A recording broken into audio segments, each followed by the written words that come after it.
Good morning, everybody. Good morning. PowerPoint on the phone. Enjoy the party. Come on. All right, good morning, everyone. Let's get started. We're about to get started.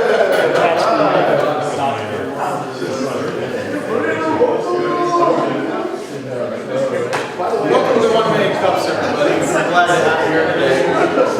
Gotta get seated. I'm going to try to stay as close to our schedule as possible.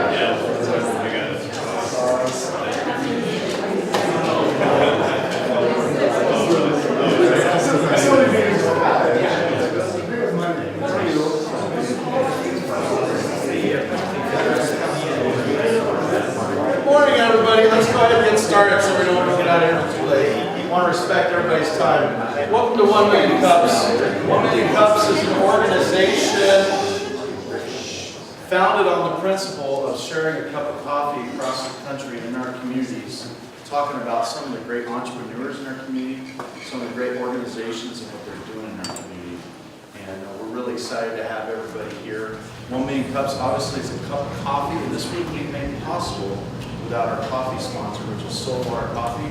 And Stephanie, talk a little bit about Soulwater. Hi, I'm Stephanie with Soulwater Coffee Catering, and we are essentially a coffee cart that goes all around town and just does pop-ups and events. So it's like mobile specialty coffee catering. We use all of the roasters, and today it's from scratch. Yes.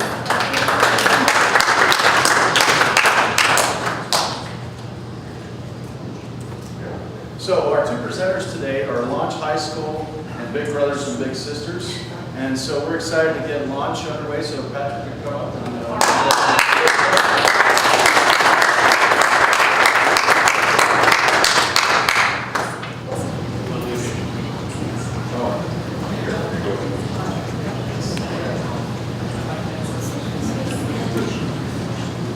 run through this PowerPoint pretty quick. This is for lunch now. But all the information pretty much is in the brochures and there's business cards as well. Patrick, use your principal's voice. Loud. Sorry. So I'm going to run through the PowerPoint real quick, but all the information is in the brochure, where the coffee is, and also some business cards, so you can contact me if you'd like. And then after the PowerPoint, I'll do a quick story, and then open it up to Q&A.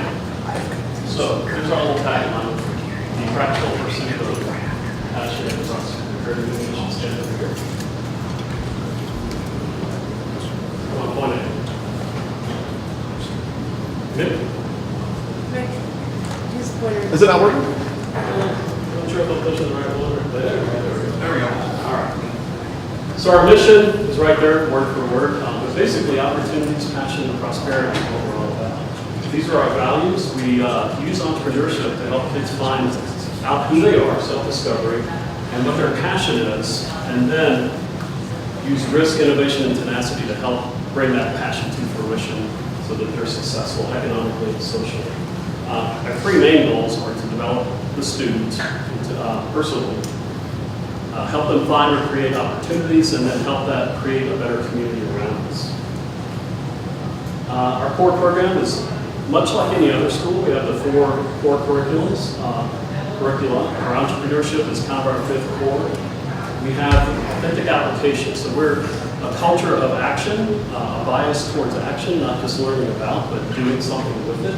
And that's culminating in the Capstone Venture, which is they open their own business or nonprofit, registered with the state, doing the real deal. Big part of our program is a culture shift and a climate change. Again, that bias towards action, a bit of unschooling for these kids that are coming in as freshmen especially. And lots of coaches and mentors to help them along the way, both in the school and in our community. These are a few of the outcomes. Again, they're in the brochure, but a lot of skills in there, like collaborating team. Personal influence is a big one. Managing, recognizing risk, executive functions, a big one for kids is impulse control and focus, and sometimes for adults as well. You read the news that Travis, whatever, resigned as CEO of Uber. By the way, my brother, who's coming up with the story, is tagged to be CEO there, or COO, excuse me, at Uber. This is kind of the logic model for us. We take I'll just reference that later. But basically, this is the summary of what we're trying to do with Launch High School. So what makes us different? Our education model is completely different. We've taken bits and pieces that already exist from all over the country, different models, and put them together in a coherent fashion so that we have a blended learning model. Kids come to school every day, just like a regular school, but a lot of it, the onus for their education is on them. So there are teachers in every classroom, there's a lot of peer instruction. The kids have to, I don't want to say teach themselves, but they're responsible for their own education. We provide the opportunities, all the resources, some push, nudges, things of that nature, but it's pretty much self-directed learning, at least on the content piece. So real quick, our education model is 30% content knowledge, stuff you can find on the internet any day of the week. 70% is using that knowledge into projects. So we're a project-based learning school. And again, the culmination of that is the venture capstone. But we also at the same time try to mirror the work environment like what you would see here at Catalyst Campus. So I want to emphasize we're not a business school, we're not a mini MBA program, we're not just teaching kids how to develop a small business. Much more than that, a whole change in mindset. So at launch, they don't just learn about entrepreneurship, they are entrepreneurs from the get-go. So I'd ask you what you were born to launch. It's never too late to pursue your dream. And that's another one of our little taglines we just created. In creating your now, what you do right now shapes your destiny. And there you go. The teachers, the dreamers, and the innovators. That's what we're all about. You can find out more at launchside.org. We just put up on the website. Still fixing a few things. The prep literature, our social media is pretty good. And there's my email if you want to contact me. So, I'm going to do it all the time. What? So I just got back from the Louisiana Gulf Coast where there's a tropical storm coming. This is where the idea for launch was born about 4 years ago. Literally, the mythical bed nap on the airplane ride back. My brother said, why don't you start a school based on entrepreneurship? Richard Branson had given him a shot. He was, David was working, my brother, as a number 2 at American Airlines, world's largest airline at the time.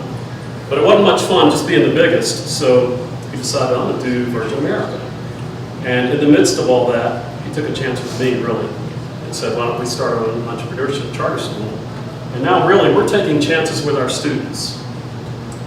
We're going to invest in them so that they can pursue their dreams as well. So, as I mentioned, hopefully he'll be tapped to be the COO at Uber. That would be interesting. I did take one ride on the Virgin America airline, but I've done Uber a lot, so it's a step down for me. Let's see. By the way, our logo is the airplane. That's kind of coincidental, but the idea was born on a bed nap for American Airlines.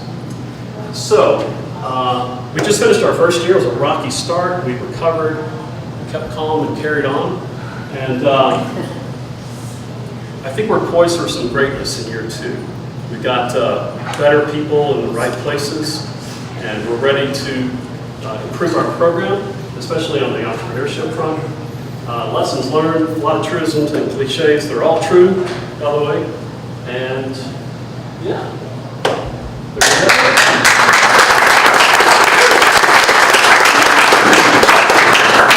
I would like to open it up to questions. Go ahead. Can you tell us more about your lessons learned? And I'm still having challenges hearing you. And Okay. I know you're very enthusiastic about this.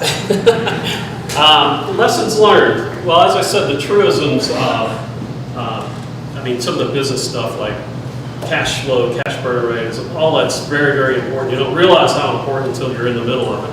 Because this is really although I've opened schools before, this is my first startup school. So all that stuff is really important. Momentum, revenue is extremely important. If you know somebody who wants to come to launch, refer them, please. I guess the biggest one that applies to launch specifically is, people told me early on, all the naysayers, and sometimes they're true, I guess.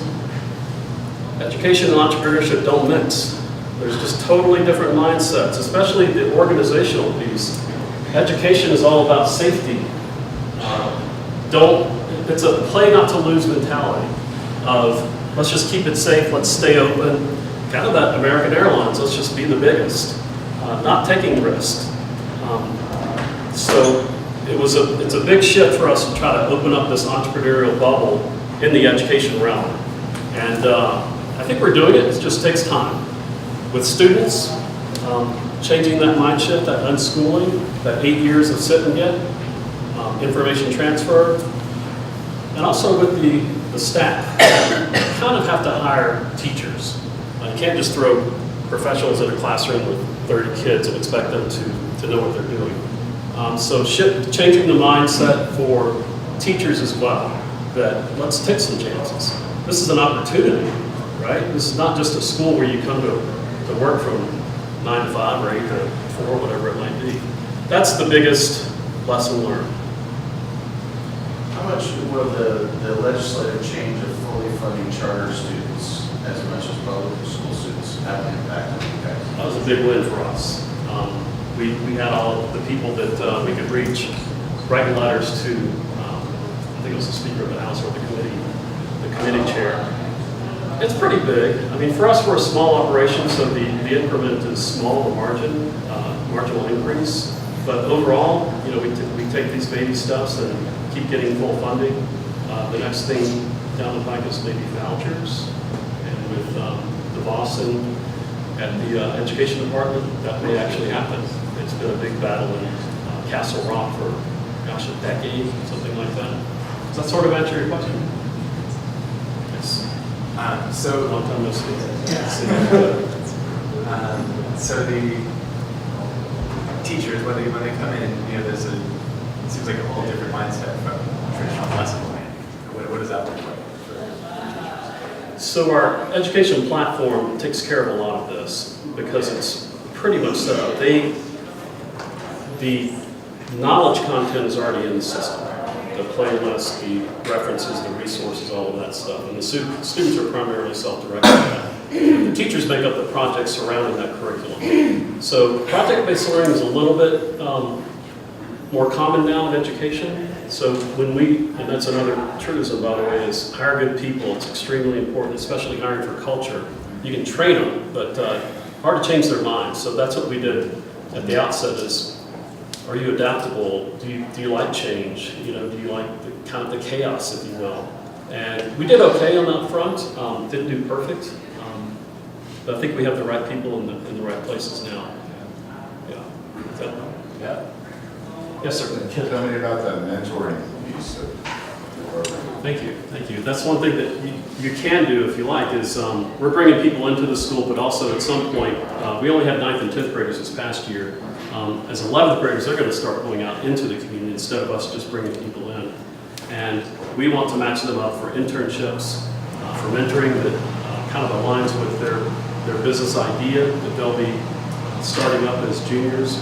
So if you're interested, if you have a startup, if you want to offer advice particularly in your field that may match up with a student, just contact us and we'll put you on the list.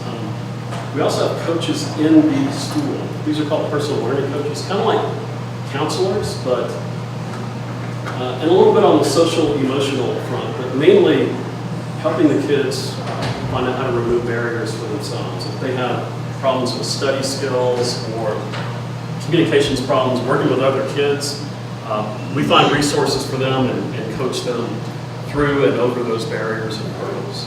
That's the coaching event. Yes, sir. I'm just curious, what is the maximum number of students that you can handle? So we have a self-imposed limit of about 250. Once we're fully built out 9 through 12. And there's going to be some natural attrition, and we don't replace juniors and seniors. So we only take 9th and 10th graders, and they have to matriculate up to become juniors and seniors. So about 250 is our max, and we kind of borrowed that from Richard Branson.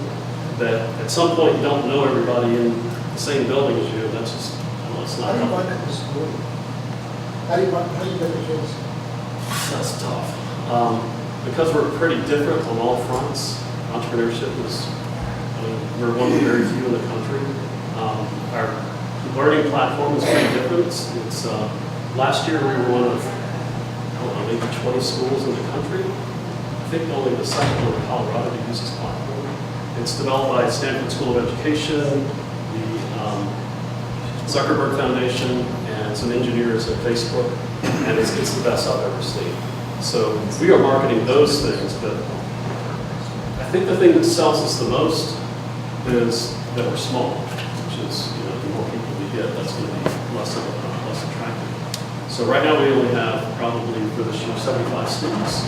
Class sizes are small. It's very safe. It's very personal. That's how we're marketing. If you want specifics, right now we're doing a big campaign with Element Group. I think they're out of Chicago. They're one of the top 10 marketing firms in the U.S. on the digital side. And then grassroots, that's where I'm out, popping my wares. Yes, sir. Can you speak to the feedback from both parents and students in the interview? The ones that are with us. Most of the kids we have this year are coming back, like 95%. The ones that are not, almost all of them are moving out of town. The good feedback is small, personal. The kids really like the personalized learning. They like having control over their own education. We found that we took a risk, as I said. If you don't push them, will they push themselves to some degree? And we found they did. If you're not shoving them, telling them what to do, sometimes they actually follow the right path. So the kids love the self-paced, personalized learning platform. The parents love the fact that the school is very, very safe. It's very small. And, I think in the back of their minds, those are the primary things. Is my kid safe? Is he going to be successful? So I think further back is, I think this entrepreneurship thing may actually work for my child. Even if he's going to be an entrepreneur or these are skills you can use anywhere, not just in business or startup. So that's a lot of the positive feedback is on a very basic level, is my kid safe? Is he learning? Is he going to be successful? And the kids they enjoy their independence. And they're responsible about it too. Yes? So I'd like to know more about what you're talking about when you say a blended curriculum. Parents want to know if all this is going to go into college too. So are you using online core classes? Are you using that blended with on-site? What platforms are you using? So blended is, the traditional model is teacher gets up and tells the kids what they need to know, get homework on it and stuff. The online is you're on your own and you're online, but we have a blended model. So we have teachers in the classroom. They guide all the instruction, the direct instruction, and monitor the project-based learning. Really, the way to think of it is this. We don't have textbooks. Kids don't have lockers. They don't really use backpacks. They just carry around a Chromebook. And that's all of their books and all the resources they need. That's how they communicate using all kinds of Google apps. All their homework is turned in pretty much online. So that's kind of the blended piece. As far as college goes, you still get the Carnegie credits. They're still going to get 4 maths and 4 English, all that kind of stuff. Immediately transferable to, especially in-state colleges, because we're authorized by the state, not by a local district. So all of it's transferred into or recognized by colleges. And I'll add this. How many kids have a high school transcript, resume, portfolio? Nothing wrong with chess club. We have one. Chess club, league club, whatever it is, those traditional things versus I saved the whales in my high school career. That's what's going to get you into Stanford or MIT. Yes.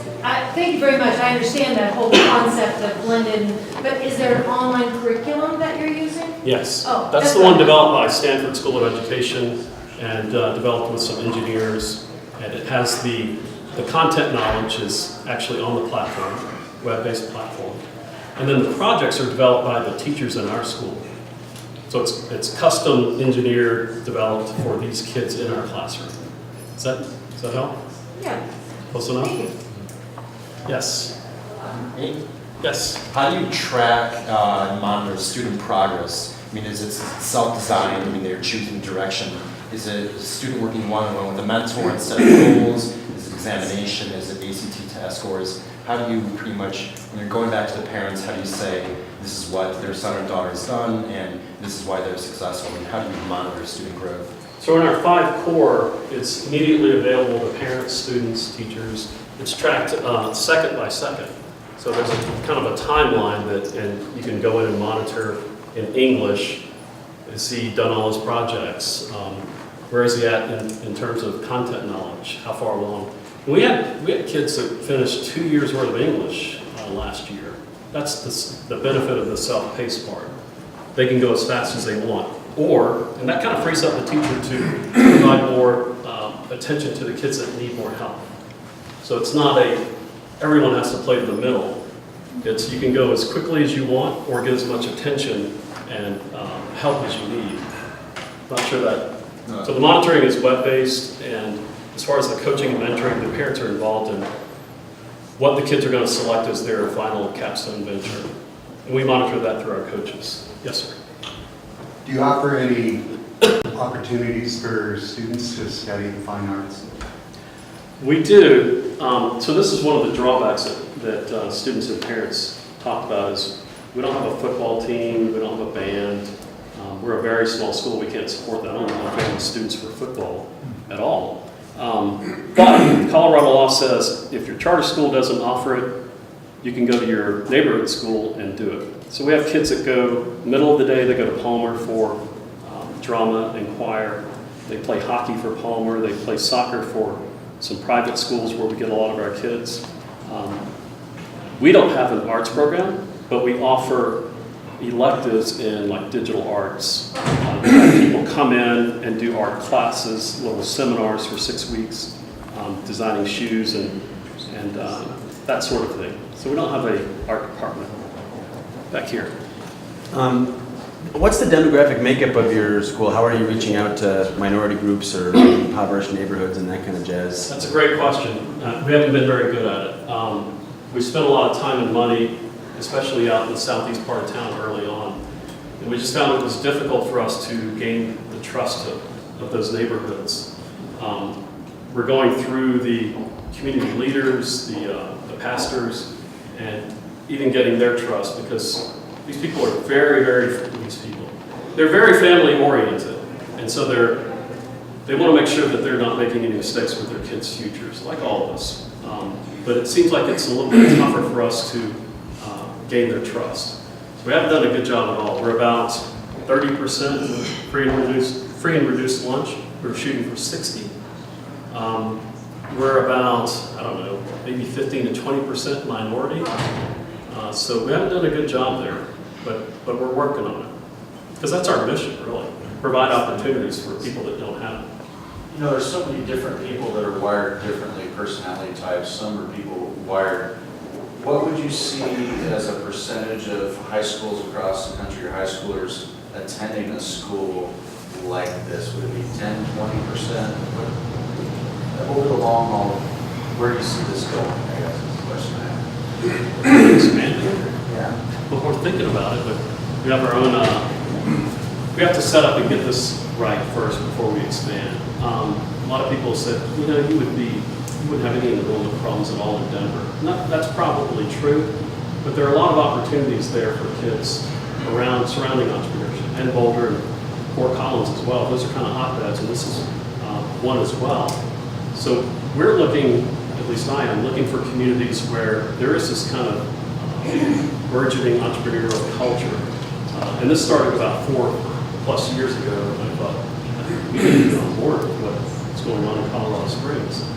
So I'm looking for places where we can have the biggest impact.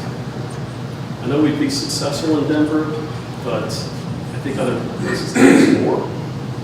That makes sense? Yeah. That makes sense to a lot of people. In the back. Given that Colorado Springs has one of the highest teen suicide rates in the country, what are you doing for counseling? That's good.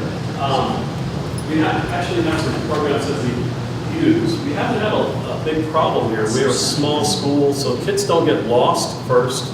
But sometimes they come to us with, they're kind of refugees in a way from these mega schools where they do feel lost and they don't have a place.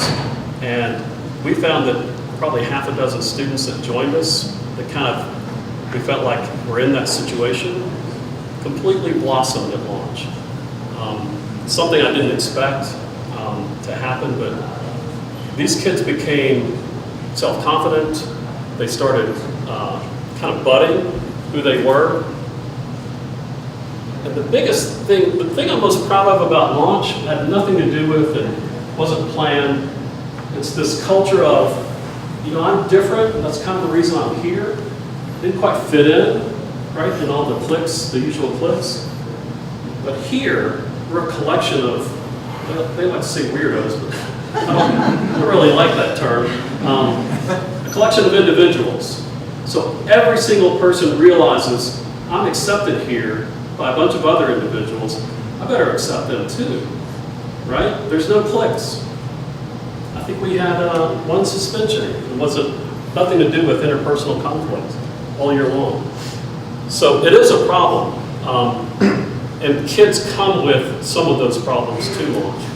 But I've found that they kind of disappear once they're there just for a few weeks. They're completely accepted for who they are. And I think that's a big part of it. Yes, Kim? Failure is a part of entrepreneurship. Do you teach business failure? Do you have an approach to it in the model? Do you encourage it? If it is, how do you deal with it? It's a part of our culture that we're trying to view on our students, but getting them to take risks is difficult. It's just part of that mindset thing that you got to have fun with it, I think. The kids think if I fail, no one's going to like me, disappoint my parents.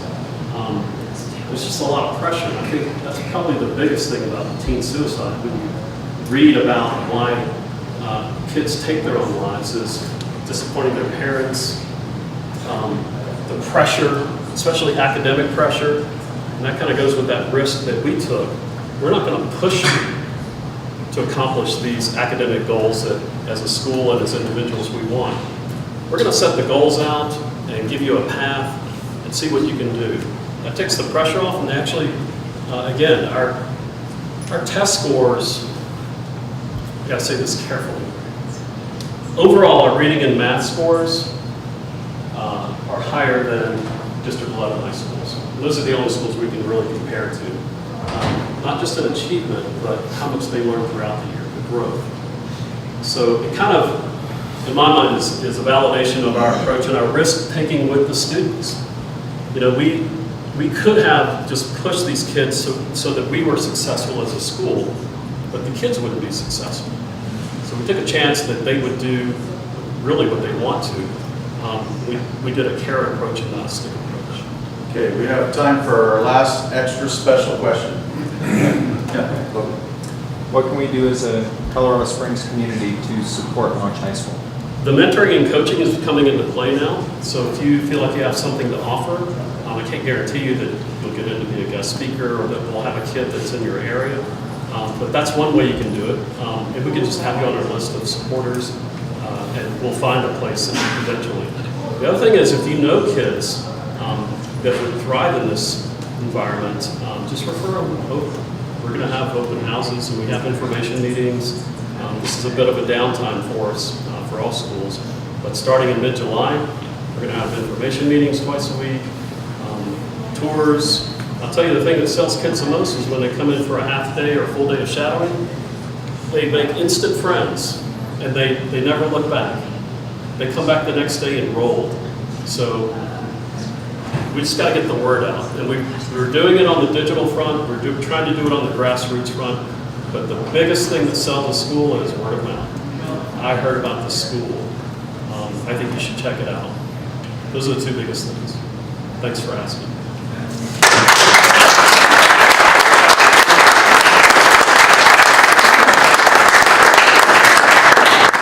One of the things is you see we handed him a cup, and some of our board members and past presenters have this cup. And so if you're a first-time guest and you want to know more about cups, this is a good way to look and find people that might have some information for you. If this is your first time, could you go ahead and raise your hand? We just want to take a quick count for our first-timers here.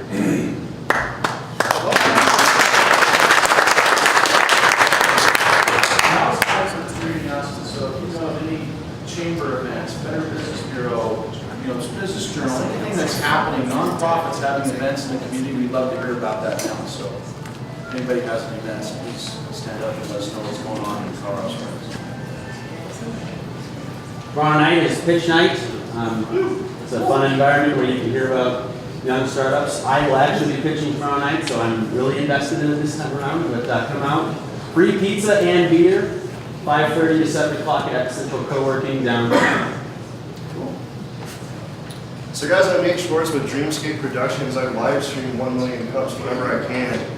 And right now, 1 Million Cups is actually working with Peak Startup to find potential sponsors for some excellent 4K live streaming and open broadcast software equipment that will not only benefit 1 Million Cups, but the entire entrepreneurial community and all the events for Colorado Springs.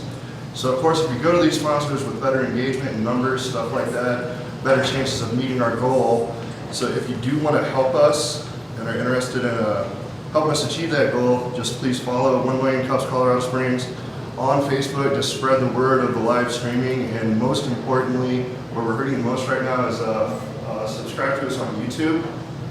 And yeah, that could just be a huge step in moving the entrepreneurial community here forward even more. So thanks. Along those lines, Nate does such a great job with Peak Startup. We have pitch night tomorrow night, another thing that really gets our community engaged. It's at Epicentral, 415 North St. Holmes, and it starts at 5:30, pizza and refreshments. Please come on down. Thanks. Hi everyone, Brady Rodriguez here again making my weekly request for recruiting to talk to entrepreneurs like yourself. I'm studying the Colorado Crowdfunding Act and how it may impact you. And so far I've been learning a great deal from you all. But hopefully, you know, I've been, with my limited knowledge of it, and providing a nice benefit for you in your process. So please, if you have a minute afterwards, I'd love to talk to you and maybe schedule an interview. Hi, I'm from the Colorado Springs Gazette, and I write weekly features on local tech startups. The first article actually ran this Monday, and it was Diane Sneed and Riptide. She presented last week. So if you or someone you know is an owner of a local tech startup, I'd love to talk to you afterwards so I can maybe feature you in the Gazette. Thank you. And are you talking to Peak Startup too? Because we have a lot of great connections. Yes, I am. Thanks. Hey everybody, Jay Anderson, local bureaucrat at large, working in the city. That's right. Please, keep it down. Government is not supposed to be this sexy. I know, right? So if you were involved in Go Code Colorado earlier this year, then you know the value of open data. If you heard my talk in February earlier this year, you know I was focused on one thing this year, and that's financial transparency. Last week we launched the Open Budget app for the city.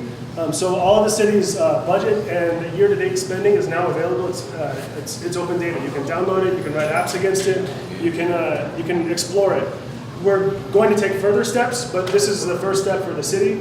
I guess this is an event that happened last week. The mayor, we had a big to-do with a bunch of elected officials who were really important, and they announced the launch of this, and we're going to take further steps in the future. So if you just go to the city's website and you're curious about it, coloradosprings.gov/open-budget, we'll take you there. So thanks a lot.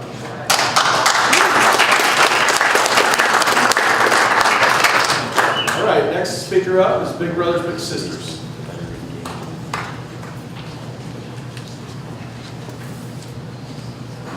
All right, thank you. First, I just want to say I'm super excited to be here. You know, they always say that, you know, the butterflies in their stomach are because you're really passionate about something, right? And that's what I have right now. So I'm with Big Brothers Big Sisters, okay? My name is Ben Gallegos Pardo, Benjamin Javier Matias Gallegos Pardo, okay? I'm first generation. I've been in Colorado Springs for 32 years now, okay? My family's from Colombia, okay? First generation. If anyone knows about Colombia in the 70s and 80s, you know, there's lots of Hollywood movies, Netflix shows, good place, okay? My dad came here and started life for himself.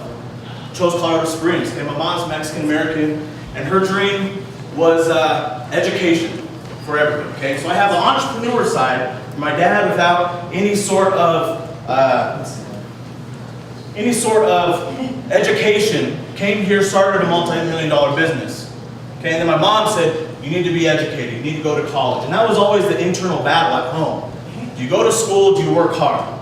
Well, I'm proud to say that I'm probably smarter than most of you in here. Just kidding. But I can guarantee you I will outwork every single one of you, okay? And that's just a point of pride, okay? So what's my motivation for mentoring and Big Brothers Big Sisters, and why do I want you to become mentors with us? Well, again, that's me, this little beautiful chiquito right there, okay? My family always said, be proud of where you come from, but pay it forward. Realize that whatever success you have, it's not because you're doing it on your own. There are systems in place, there are people out there are resources and mentors that help you get there, okay? So that's something that's always stuck in my head. Now these are my products there, okay? Thankfully, I have beautiful children. So why do I care about mentoring? Why do I care about this community? Because this is their home, okay? How many people are from Colorado Springs originally? Fantastic, okay? Fist pump. For years it's been a place, I think there's a brain drain. There's people that have said, oh, Colorado Springs doesn't have the opportunity. Colorado Springs doesn't have the resources or the forethought to really support new adventures, new entrepreneurship, new ideas, okay? Well, they're wrong, and that's why I moved back home after I went about my education. I've been in education now with either District 11 or now Big Brothers Big Sisters since 2008, so going on 10 years now since I graduated. I've been involved very much in promoting the next generation of entrepreneurs, empowering them, okay? That's what this is all about, okay? We want to empower students, mentees, to take control of their lives. And if they want to be the next startup, they want to be the next CEO, they want to be the next local bureaucrat, okay? Then come, learn, use your resources, okay? I'm going the wrong way. So Big Brothers Big Sisters has been around since 1918. That's 100 years, okay? For a lot of startups, a lot of businesses, they could only dream about being around for 100 years. The reason why we've been around for 100 years is because we're the best at it, okay? We're professionally supported, one-on-one mentoring. We don't just throw mentors out into the world and say, go fix a problem. We're there with you, step by step, resources, curriculum, case management to help you make an impact for a student and for a mentee, okay? In this program, okay, 83% of mentees graduated high school compared to close to 70% of their peers, okay?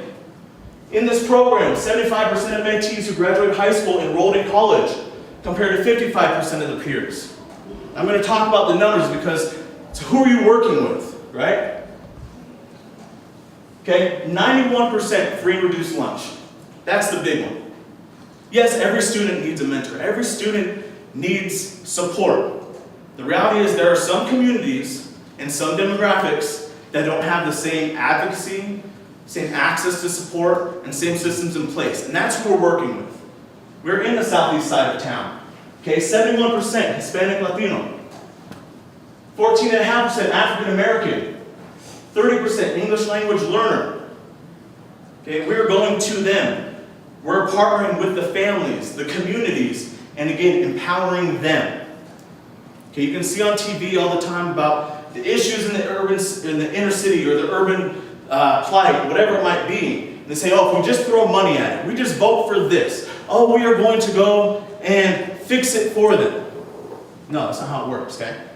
We empower the students and the communities to make their own change. And that's what Mentor 2.0 is all about, okay? We take all students, okay? This last year we had 120 students in our freshman class.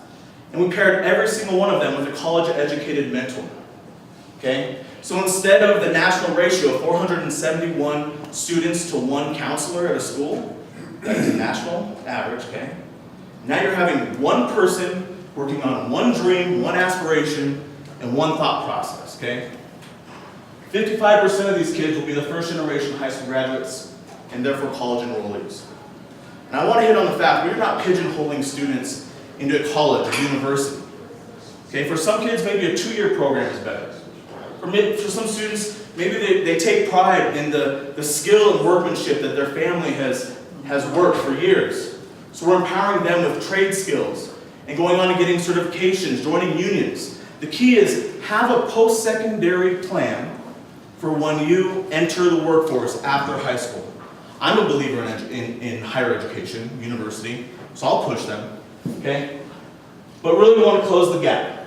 We want to have a big impact for Colorado Springs, and that's what it's all about.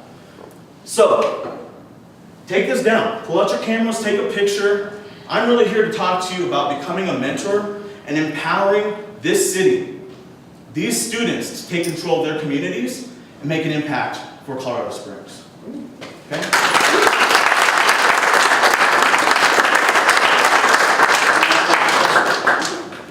How do I become a mentor? Okay, perfect. So first step, okay, if you want to do it right now, go to that webpage, click a link, do an application, we'll get you enrolled, okay? We're looking for people with a 2-year degree or higher. We're also looking for entrepreneurs, okay? I'm sitting in front of a bunch of people here that have the skills and have the thought process to think outside the box. And we want students to be matched up with you, okay? So, you can call me, you can email me. The process is, we do a background check, okay? Safety is our #1 priority. We don't make it 100 years in the social service realm, working with children, having safety being our first priority. So we do a full background check. We do an interview. We make sure that your strengths, your weaknesses, your goals, your story in life is something that we can match with the student, okay? It is the best fit for the student. So in looking for 136 mentors, we're probably going to be interviewing over 250 people this summer because we want it to be the best fit for the student. So, short answer, get a hold of me, we'll get you involved. Next question. Covered it all. Yes, ma'am. What is the time commitment in terms of how much mentoring time? Fantastic question. This is a program built for the busy professional, okay? So, how many people here check emails once a week? Everyone raise their hand. Once a day. Minutes, every minute, okay? Time commitment we're looking at is you're going to be sending one email back and forth on a platform once a week, okay? So we're delivering curriculum in the class based upon the goals, advocacy, life skills. You as a mentor will be emailing back and forth once a week. And then we have one event a month at the school. These are mini leadership retreats, okay? Those are 2 hours long. We feed you dinner, and then we go over life skills, interview skills, looking at people in the eye when you're speaking to them, okay? Goal planning, SMART goal templates, okay? So if you can send an email once a week, and you can go to an event for 2 hours every month, that's the time commitment. We are looking for people to be matched with those students from freshman year all the way through graduation. So if you know that this is your home, you know that you're here in Colorado Springs, let's get started because you make a huge impact in these next 4 years. What's the big difference between the traditional model that Big Brothers Big Sisters is doing and this shift that you guys are going to? Great question. Traditionally, we start with the mentees at 9 to 12 years old. And it's a community-based model where they're going out, you would get a little brother, and you and little Bobby would go play baseball or read books, do whatever you want on your own time, okay? Traditionally, we started because it was more of a diversionary program. We wanted to get individuals in the lives of at-risk students and at-risk kids before they were making big decisions, bad decisions that could have a bigger impact. We're shifting and starting work with 14 and 15-year-olds at the high school level. This program is revolutionary in that we're meeting, mentoring where students are, okay? This little device right here. So we're building a relationship. They're able to log in and say, hey, I really messed up on my class this week. I know that my SMART goal was to get a B and these were all the measurables. I didn't do it. What's your advice? Boom, they're off. They're at the mall doing whatever, okay? So that's where we're meeting the students where they're at with technology, but then we're having a conversation about their future from day one of high school. And that's where the in-person event every month comes into play. So it's not just let's go play baseball and hopefully I'm making an impact. We have measurables. We're doing leadership conferences once a month to empower these students with the skills that they need to have to be competitive. So that's where the big shift and where the change in the model is in this program. So the leadership conference, is that something that both the mentors and the mentees attend simultaneously? Yep. So the first year there's 7 events at the school. And so with 120 matches, I think the lowest attended event we had this first year was 92 of the matches. The highest one we had 110 matches. So there's over 230 people at the school working on these different, I mean, each event kind of caps off whatever we're doing that month in curriculum. So 1 month is self-advocacy, 1 month is grit resilience, relationship building. So each one of those events is themed around building skills around that topic. How are the students selected to be a part of this? Is it something that they express, their family express interest in, or is it something the school identifies as this would be a good program for you? Fantastic question. I've been involved since the planning and the implementation and delivery. It was very important for us to find a school partner that we could reach every single student in that class. We didn't want to segmentize it. We didn't want to be a program for just the smart kids. We don't want to be a program for the kids that, oh, they're going to be going to jail and having trouble, so let's just put them in a program, okay? We want to meet every single student and wherever they are at. So we partnered with Atlas Prep, and that enables us to have every single student in each class. It is an opt-out program. So every student, like now we're going to 8th grade, they're enrolling for freshman year. It's understood that as a freshman, they will be in Mentor 2.0. And then the parents have the option to say, you know what, I just don't think my student needs a mentor or it's not the right fit. So to give you some numbers behind that, we have 120 in this freshman class. There's only 5 kids we didn't serve this last year. 2 of them were because they just moved here from Mexico, and because of English language testing and rigors, they had to be in like full immersion programs that we could not meet. Now those kids can opt in sophomore year if they're hitting their language marks. The other 3 were some mental health issues, and just they were having to be out of school for a lot of issues beyond our control, so they weren't going to be a good fit. So out of 125 students, we served 120. So this year we're looking at 136. I would guess we're probably going to be serving about 130 for next year. Again, it's an opt-out program.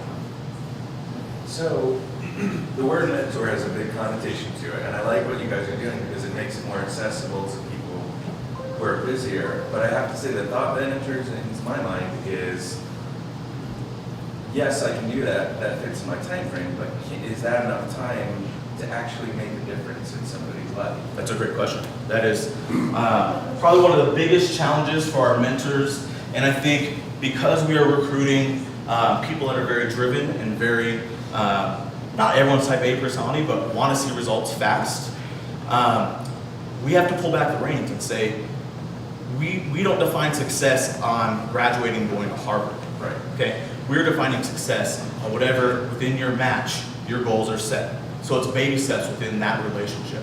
Again, starting with 14 and 15-year-olds, even at a school where there's not a lot of extracurriculars and they're not in a lot of extra stuff, finding time to be in a 14 and 15-year-old's life is exhausting, okay? They're all over the place, and for them to say, who's this random person coming into my life, this whole first year is really about building that relationship piece in order to hit those measurables later on down the road. So the short answer is yes, there is time, but you have to realize what the expectations of success is, okay? And that is where it's customized for every single one of these students, 120 students, has a different level of success based on what their goals are, okay? That's a hard question to come to grips with is this making a difference in this email and in this event, okay? Email me, I'd love, even if you don't get involved this year, come to one of our events and see what's going on. I think once you see that, you'll be like, wow, this is making a huge impact. Do the parents or the family have any participation? Yeah, it's a full partnership. That's another thing, is we don't want to just go and deliver and family say, this is a mentor, they're going to fix it, we know what's best. No, every event, families are welcome to come. We are working with just working class families, people working 3 and 4 jobs, single parents. We do have undocumented families, so there's hesitation to come out to some of the events, but it is a full partnership. We want them involved. We want to recognize their strong efforts, because the reality is parents are working very hard. It doesn't matter what demographic you come from. They love their kids. They want what's best for their kids. A lot of times they're focused on just the basic needs, but we do want to be a partnership, and that's where this program is a great fit. So the earlier presenters talked about one of the challenges is trust. So have you partnered with schools like Orange for some particular type of students that might be a good fit, that you can send them that way? Send them to specific schools. Maybe they need an IB school, or maybe they need a charter school that does entrepreneurship, or a tech school. Have you guys looked at schools that might better suit some of those talents, those diamonds in the rough that kind of need that different style? So that would go, in our search for a partner school, it was seeing what all different models of schools are out there, what are the needs of the community. The biggest thing for this program is we want to be working with Title I students, that 91% free and reduced lunch. We don't send kids to other schools. That's a family decision. If they have the means to do that, they have it. This is a school choice state. So parents can take their kid and put them on a list or try to get them to any school. And that's their choice. We are wanting to work with a school that had the numbers of free and reduced, those diversity numbers. We are not partnering with any other schools at this time. Right now we're looking at quality. So we are at Atlas Prep for the foreseeable future. If there's an opportunity to partner with other schools and they can hit those metrics of they're working with the right students. When I say right students, they have to be open access. They have to be, no strings attached. Any student that can walk in that door can be at any level, academically, socially, financially. So that's why it was very strategic in choosing Atlas Prep. Are you guys, what's the size of Atlas Prep? So they have about 400, and they're doing their freshman enrollment. So this next year they'll probably have about 430 students. Last year's freshman class was their largest ever. So that was 125 students in their freshman class. We're doing the whole freshman class. And so over the next 4 years, every student will have one college-educated mentor.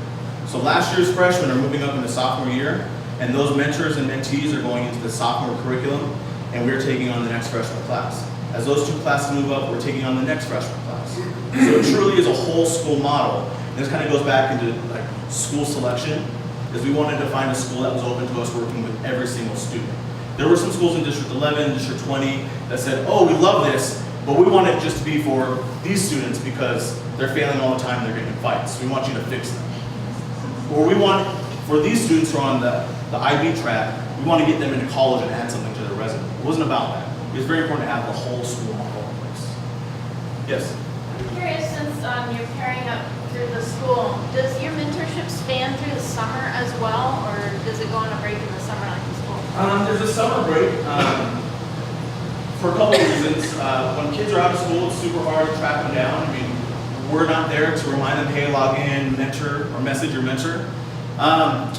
Also, for a lot of our mentors, all of you potentially have families or summer vacations that you do. So it's a time to just decompress and kind of take some time away. Atlas Prep does have a year-round model. So academics end in May. All of June, they're doing service learning projects. So they're going out and building Habitat for Humanity, cleaning up the park spaces, going to Library 21C and learning about STEM.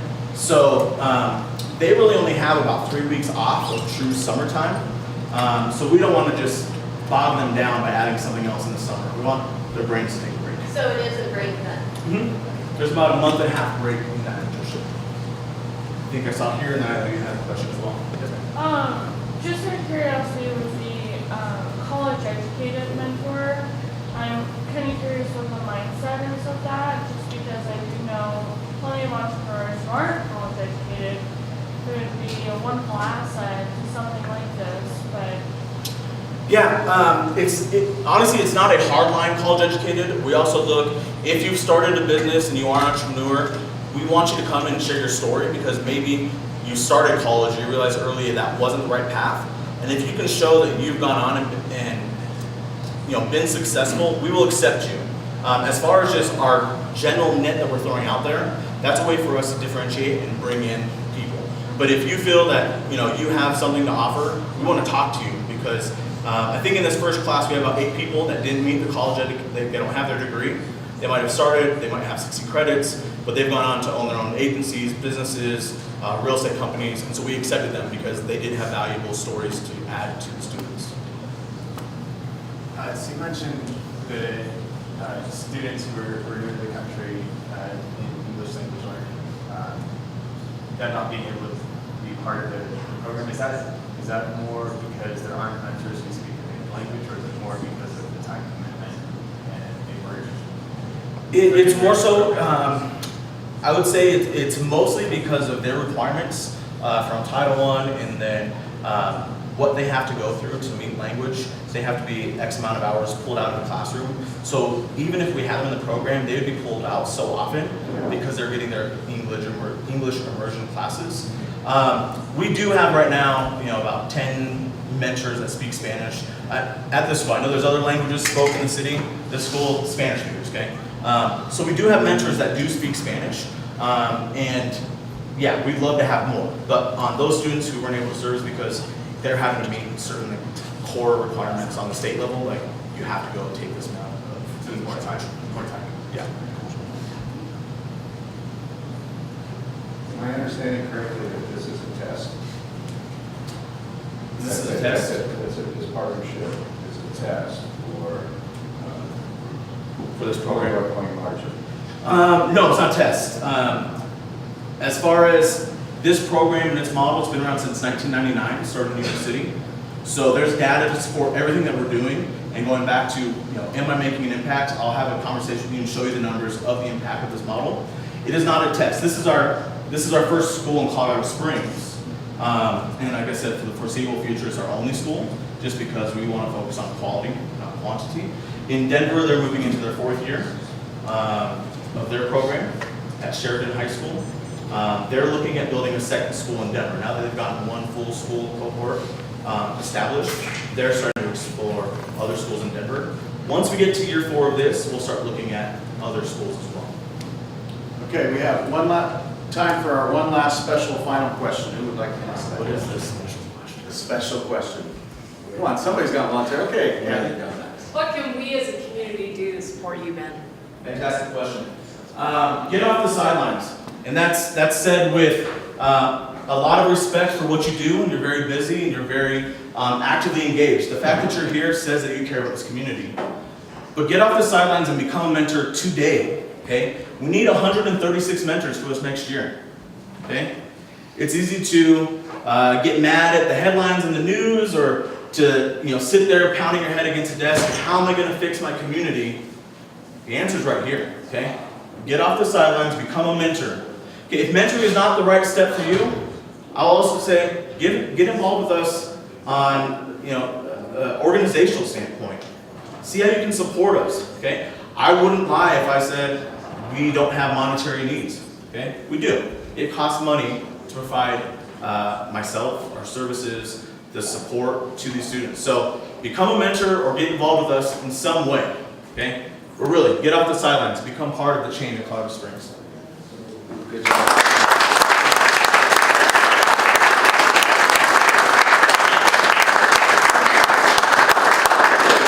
Thank you everybody for coming. Next week we have the Stevenson movie and Techware, so we look forward to seeing everybody next week. Have a great day.